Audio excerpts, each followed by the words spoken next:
या स्टूडेंट इस क्वेश्चन को अगर हम देखते हैं तो इसमें कहा गया है कि एक battery is charged at a potential to 15 volt for 8 hour. यानी जब बैटरी को हम चार्ज कर रहे हैं तो यहाँ पर हमारा जो V दे रखा है, यानी V जो हमें दे रखा है वो कितना 15 वोल्ट दे रखा है, और यहाँ पर टाइम हमें दे रखा है कितना 8 आवर का, ठीक है। When the current following is 10 ampere, यानी इसमें जो करंट है वो है कितना 10 एम्पियर का है। द बैटरी ऑन डिस्चार्ज, जब उस बैटरी को यहाँ पर हम डिस्चार्ज करते हैं तो उसमें जो करंट है, इस केस में जो करंट है ये हमारा है कितना 5 एम्पियर, और यहाँ पर जो टाइम है ये टाइम है कितना 15 आवर्स का टाइम है, और the mean terminal voltage is 14, यानी इस केस में जो V है वो कितना है 14 है।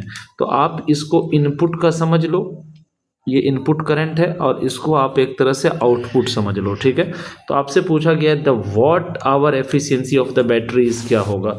तो जब आप एफिशिएंसी निकालते हो तो एफिशिएंसी का जो सीधा फॉर्मूला है, एफिशिएंसी इज इक्वल टू होता है output power upon input power into 100। अगर हमें परसेंटेज में निकालना है तो हम इंटू 100 करेंगे, otherwise output power upon input power कर लेना है, ठीक है ना।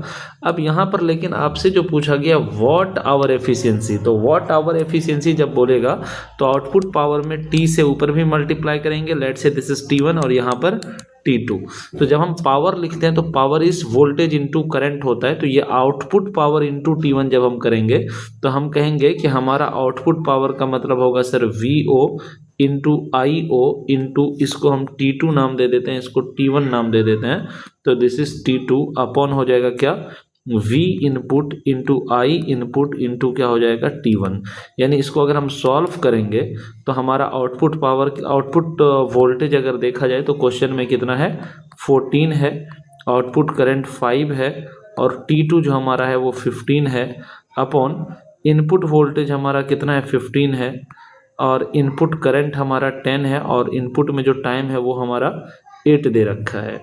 तो ये 15 से ये 15 तो कैंसिल हो जाएगा आपका, इसको आप 5 टू द 10 कर सकते हो, और इसको बहुत चाहोगे तो आप 7 लिख सकते हो। दैट मीन्स ये 7/8 आ जाएगा, और अगर आप इसको डिवाइड करोगे तो ये हो जाएगा 0.88 64 आ जाएगा। फिर 60 अगर आप लिखोगे 8 7 60 और 8 5 इतना के आसपास आ जाएगा, ठीक है।